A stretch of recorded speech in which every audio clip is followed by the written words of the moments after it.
Hey, friends, if someone has the courage to tell you the truth about you, at least give them the benefit of the doubt. At least give them a let me think about it and I'll get back to you before you completely write them off. We're going to read, you should read John 4:43 to the end of the chapter. We're going to read 44 and 45 and talk about it.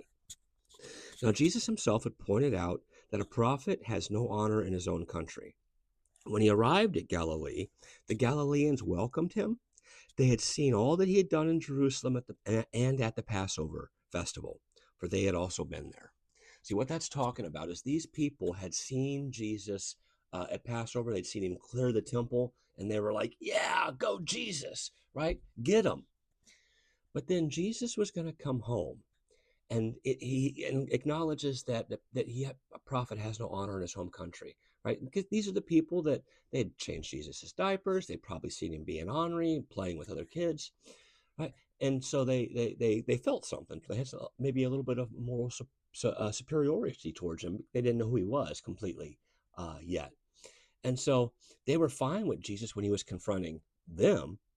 But when Jesus would come home to confront them, and not rudely. He's going to teach. He's going to tell them parables and stuff. They welcomed him. Hey, come on, let's go. You know, we saw what you did. Yeah, go. That was awesome. But when Jesus will eventually his teachings, and they'll realize it begins to be directed towards them, oh, it's going to cause some problems. See, don't be somebody who when you're confronted, you begin to pick the other person apart. You know, who do you think you are? You do this and this and this and this, right? If someone has the courage to confront you, at least do yourself, right? Not even them, do yourself the favor of going, let me think about that.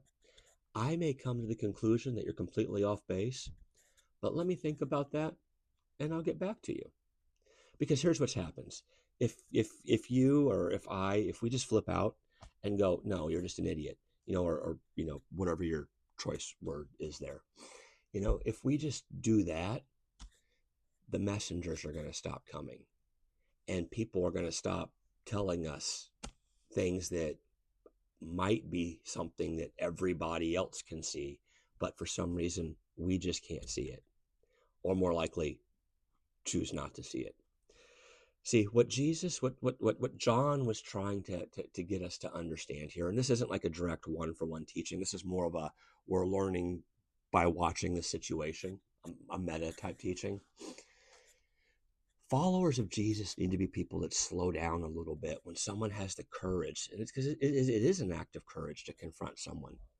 And we need to not look at how they do it or maybe even why they do it. They may have completely impure motives in talking to us, right? We need to not look at, you know, where they came from. You know, a prophet has no honor in his home country. Who do you think you are? I mean, it's right. Looking at people like they're beneath us or whatever.